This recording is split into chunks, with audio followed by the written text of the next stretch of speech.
Olá, meus amigos, tudo bem? Bem-vindos a mais um vídeo do Mapeando Resumos. Hoje, tratando sobre direito administrativo, vamos falar sobre a organização administrativa. Antes, aquele lembrete de sempre, eu aviso para, se você não estudou esse assunto antes, se você nunca viu esse assunto antes, recomendo que pare, dê uma olhada em algum livro, alguma aula de algum cursinho, algum PDF mais completo, porque esses vídeos são mais resumidos, mais próprios para quem já estudou essa matéria, pretende revisar para alguma prova, para alguma reta final de algum concurso. Então são vídeos mais concisos, objetivos e pontuados naqueles aspectos mais importantes, mais relevantes das matérias, ok? Então, se você já estudou essa matéria e pretende revisá-la, venha comigo que a revisão vai ser legal. Então vamos lá, de olho no mapa. O que a gente tem para falar de organização administrativa? A gente vai falar do Decreto-Lei número 200 de 1967, da prestação da atividade pública, como é a prestação da atividade pública, e começando a falar da administração direta, ok? A administração indireta a gente vai tratar nos próximos vídeos. Começando a falar do Decreto-Lei 200 de 67, a gente tem que ressaltar que ele foi recepcionado pela Ordem Constitucional Brasileira como uma lei ordinária. Então ele foi recepcionado como lei ordinária, porque ele é de 1967, então antes da Constituição de 88, ele traz regras de lei ordinária. Então ele foi recepcionado nesse sentido. Ele traz regras para a União e normas gerais para os demais entes federativos. Então, para a União, ele traz regras para a administração. Um dos aspectos mais importantes do Decreto-Lei número 200 são os princípios que ele traz, os princípios da organização administrativa. Já vi cobrando em algumas provas mais de uma vez esses princípios, que são diferentes daqueles princípios do artigo 37, princípios administrativos do artigo 37. Aqui são os princípios da organização administrativa, no artigo 6º do Decreto-Lei 200 de 67. Então, que princípios são esses? Primeiramente, o princípio do planejamento. O que é o princípio do planejamento? É aquele que visa o desenvolvimento econômico e social e a segurança nacional. Então, para o desenvolvimento econômico e social e para garantir a segurança nacional, precisa-se planejar a administração pública, princípio do planejamento. O segundo é o princípio da coordenação. A coordenação, ele é um princípio que está vinculado à hierarquia, a hierarquização da organização administrativa, com órgãos superiores, órgãos inferiores e um controle, uma coordenação de atos, de competências, de atribuições. Esse é o princípio da coordenação. Tem o princípio da descentralização administrativa, que ele visa a eficiência e a especialização dos atos. Então, para a eficiência, os órgãos devem descentralizar os entes federativos, que são as pessoas jurídicas, e os órgãos, que são os braços dessas pessoas jurídicas, vamos dizer assim, eles descentralizam as suas competências em vista da eficiência e da especialização. Quanto mais especializado um órgão, um agente, mais eficiente é a prestação do serviço público.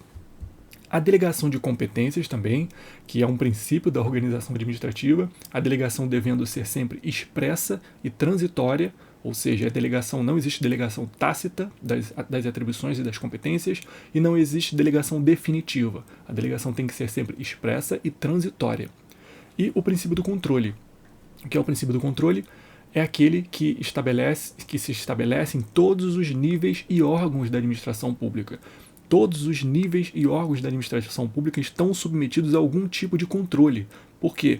Porque a administração pública trata do munus público, do interesse público. Então precisa ser controlado pela sociedade, pelos órgãos, pelos tribunais de contas, pelo Congresso Nacional. Então existe o controle interno, o controle externo da administração, e esse é o princípio do controle. Então esses são os princípios da organização administrativa: planejamento, coordenação, descentralização, delegação de competências e controle.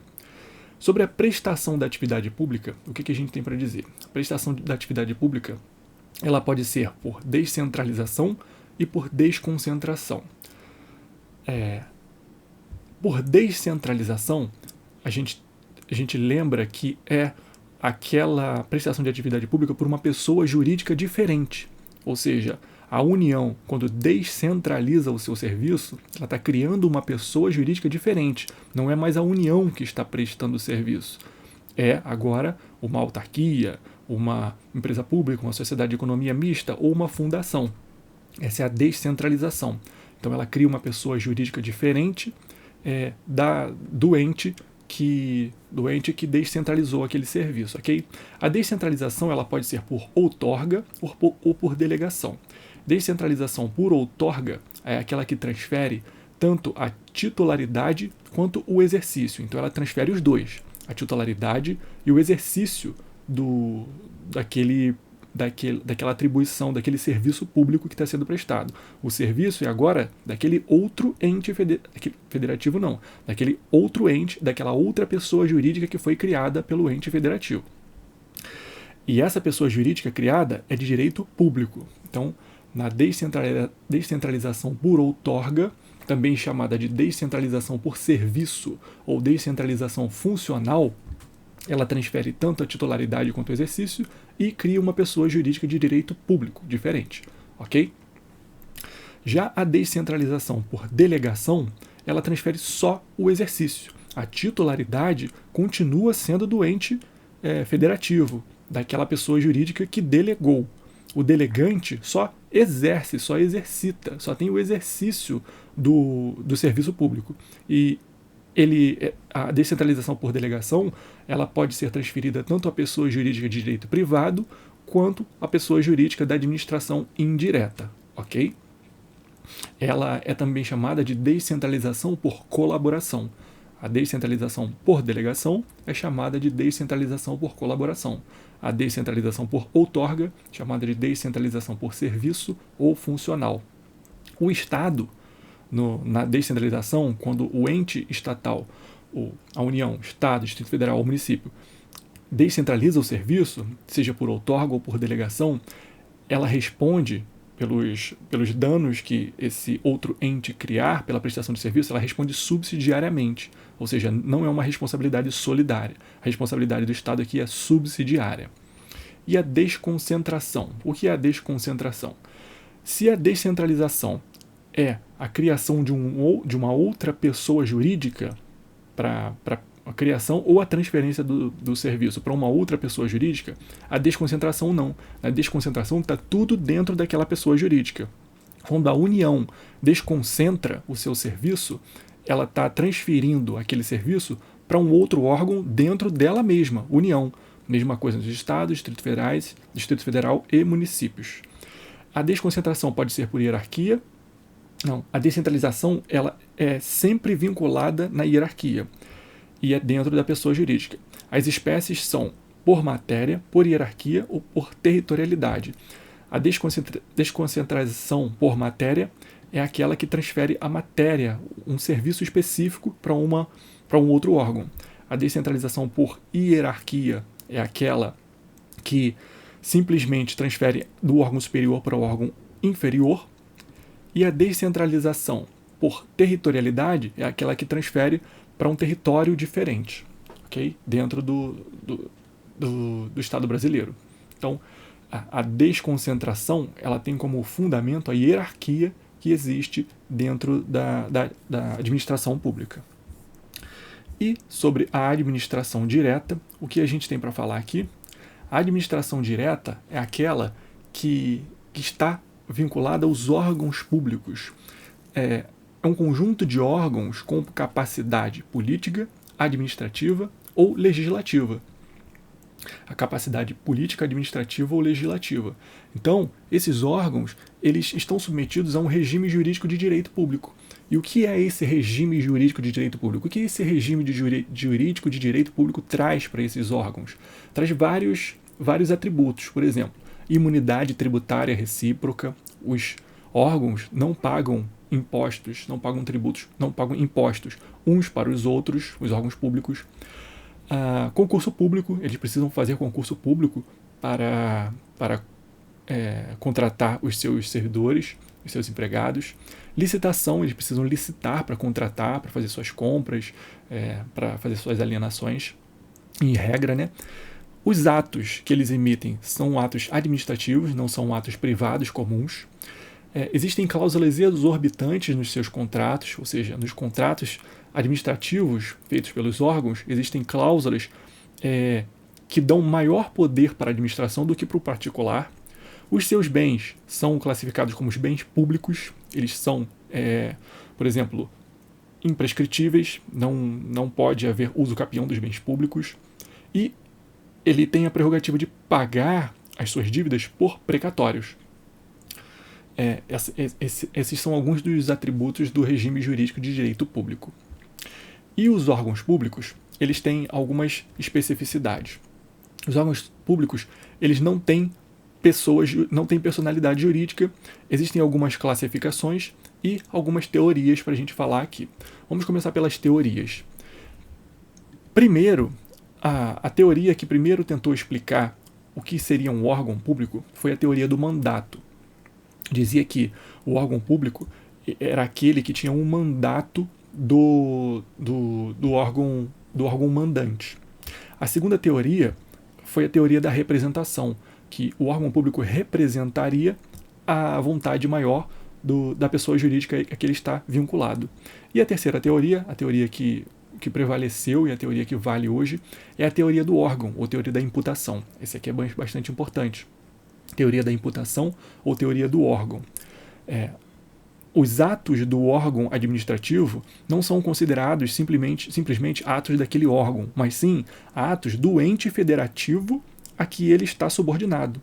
Ou seja, um ato de um órgão, por exemplo, uma secretaria da Receita Federal, é um ato da União, porque a União é a pessoa jurídica a que está subordinada à Receita Federal e aquela secretaria da Receita Federal. Ok? Então, teoria da imputação ou teoria do órgão significa que os atos emitidos, os atos realizados por aquela pessoa, aquele órgão, que não é uma pessoa jurídica, é um órgão, né? Eles são imputados à pessoa jurídica a que eles estão subordinados. As classificações dos órgãos públicos, quais são? A gente tem várias aqui, quanto à atuação funcional, quanto à hierarquia, quanto à estrutura, quanto às funções e quanto ao âmbito de atuação. A mais importante é quanto à hierarquia. Mas vamos lá. Quanto à atuação funcional, o órgão pode ser singular ou colegiado. O órgão singular é aquele que só tem um centro de tomada de decisões, e o órgão colegiado é aquele que tem mais de um tomador de decisões. Quanto à hierarquia, o órgão público pode ser independente, autônomo, superior ou subalterno.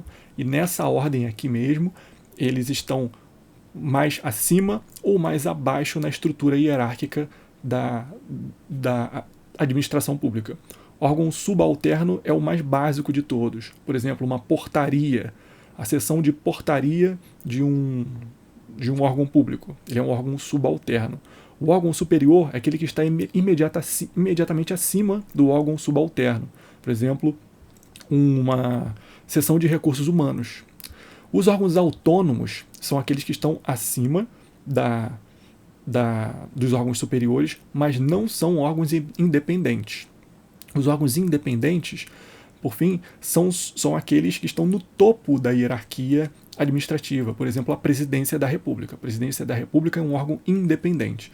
Abaixo dela estão os órgãos autônomos. Quanto à estrutura, os órgãos podem ser compostos ou simples.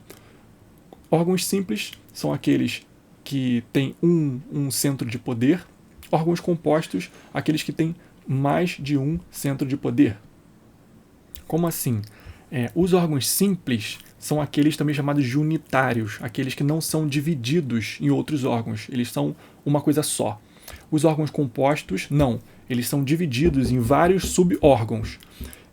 Então, os órgãos compostos são aqueles que são mais desconcentrados ainda, eles têm outros órgãos subordinados a eles. Os órgãos simples não, para ali neles mesmos. Quanto às funções, os órgãos públicos podem ser classificados em quê? Em ativos, em consultivos ou de controle. Órgãos ativos, aqueles que executam ações, executam atribuições. Órgãos consultivos, aqueles que emitem opiniões técnicas, pareceres, por exemplo, e os órgãos de controle são aqueles órgãos que estão preocupados com a execução dos órgãos pelos outros órgãos. Eles controlam a execução dos órgãos ativos e dos consultivos. Quanto ao âmbito de atuação, os órgãos podem ser órgãos centrais e órgãos locais. Os órgãos centrais são aqueles que estão centralizados na administração pública, e os órgãos locais são aqueles que estão fora do centro de controles. Eles estão não descentralizados, mais descentralizados, mas localmente. São os órgãos locais. Lembrar que os órgãos públicos não têm personalidade jurídica, certo? Só que temos que apontar aqui a teoria da institucionalização.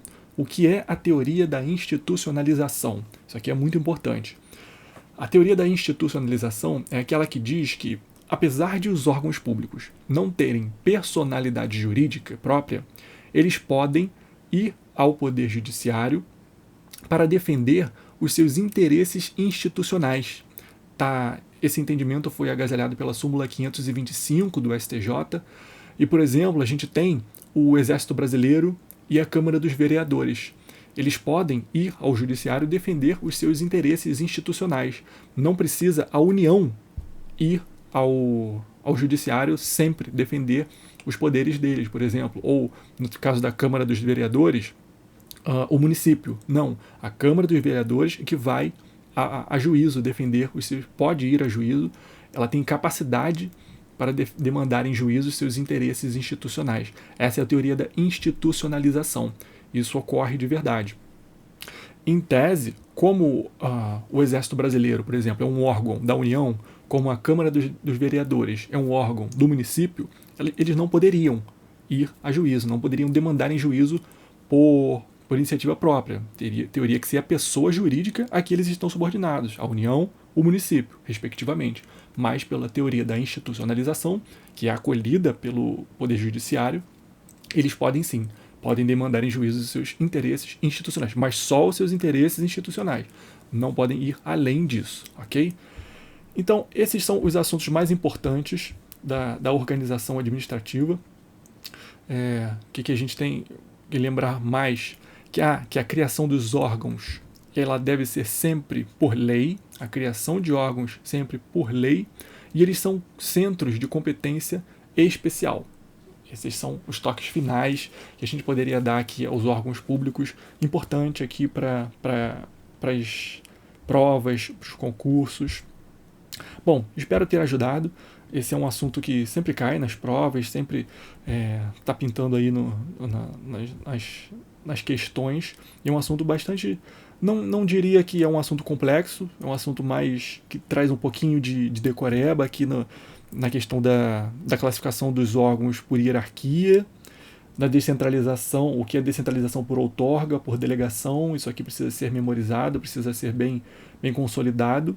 E os princípios do Decreto-Lei 200, que quando cai isso aqui, as pessoas acabam confundindo um pouco com os princípios do artigo 37, legalidade, impessoalidade, moralidade, publicidade e eficiência. No Decreto-Lei 200/67 eles são diferentes, são esses aqui, ok?